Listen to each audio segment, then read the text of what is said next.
নমস্কার বন্ধুরা, মাইমামুনি রান্নাঘরে সবাইকে স্বাগত। আজকে করে নেব রুই পোস্ত। রুই পোস্ত করতে আমি ভর্তি 1 চামচ পোস্ত নিয়ে নিয়েছি। পোস্তর পরিমাণটা আপনারা আপনাদের পছন্দ মতো দেবেন।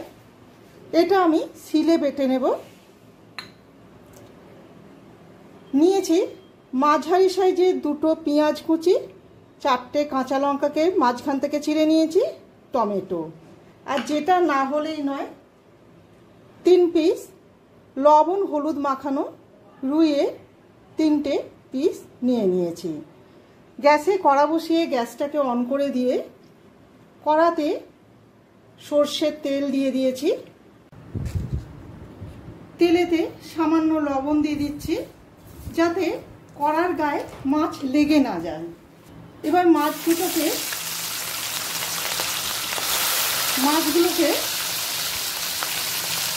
দু পিঠি ভালো করে ভেজে ফিরে আসবো।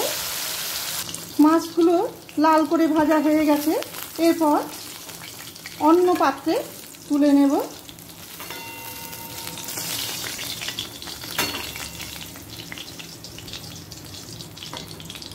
ওই একই তেলের মধ্যে দিয়ে দিচ্ছি একটা তেজপাতাকে অর্ধেক করে, আর একটা শুকনো লঙ্কা ফাটিয়ে দিলাম। দিয়ে দেব 1 পিঞ্চ গরম মশলা গুঁড়ো। আপনারা চাইলে গোটা গরম মশলাও থেতো করে দিতে পারেন। তেলটা একটু কম বলে মনে হচ্ছে, আমি আরও একটু তেল দিয়ে দিচ্ছি, খুব সামান্য। তেলের পরিমাণটাও আপনারা আপনাদের পছন্দ মতো দেবেন, কম বেশি করে।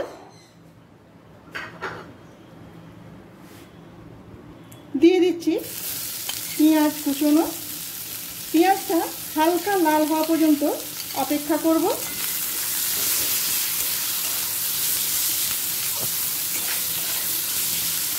পেঁয়াজটা হালকা লাল করে ভাজা হয়ে গেছে।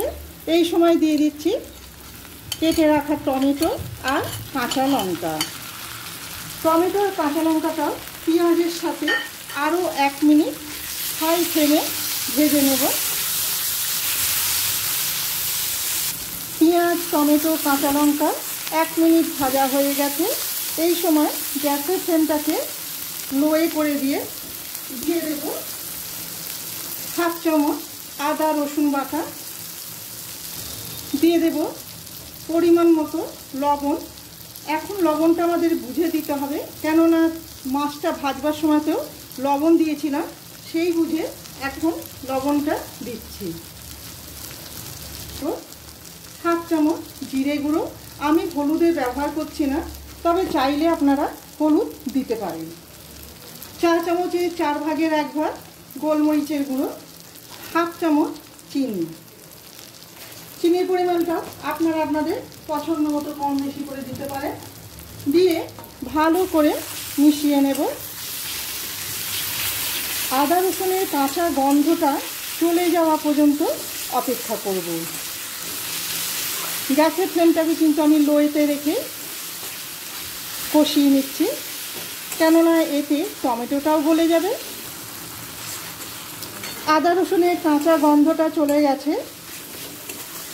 আর টমেটোটা অনেকটাই গলে গেছে। এই সময় দিয়ে দিচ্ছি ভেজে রাখা মাছ আর পোস্ত বাটা।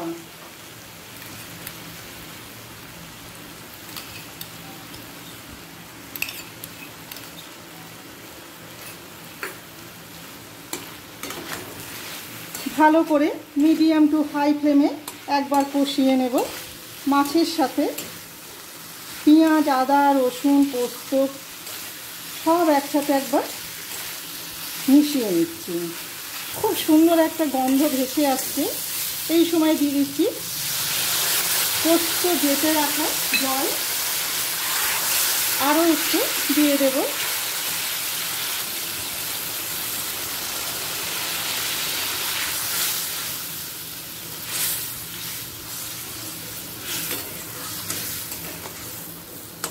আমি গ্রেভিটা ঠিক এতটুকুই রাখবো।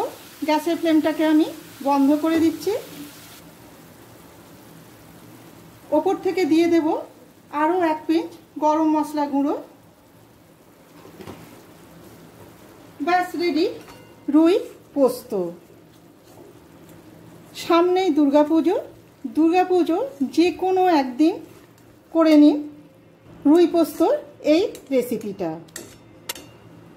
এবার অন্য পাত্রে তুলে নেব।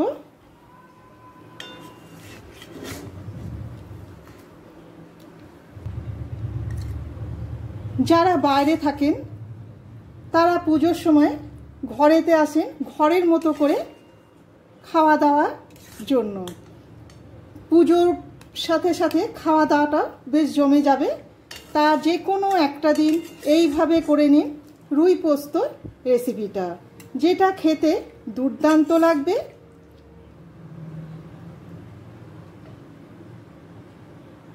রুই পোস্তর রেসিপিটা আপনাদের কেমন লাগলো অবশ্যই কমেন্ট করে জানাবেন। ভালো লেগে থাকলে একটা লাইক, শেয়ার আর সাবস্ক্রাইব করে রাখার অনুরোধ রইল। আমার চ্যানেলটিকে যারা সাবস্ক্রাইব করেছেন তাদের অসংখ্য ধন্যবাদ।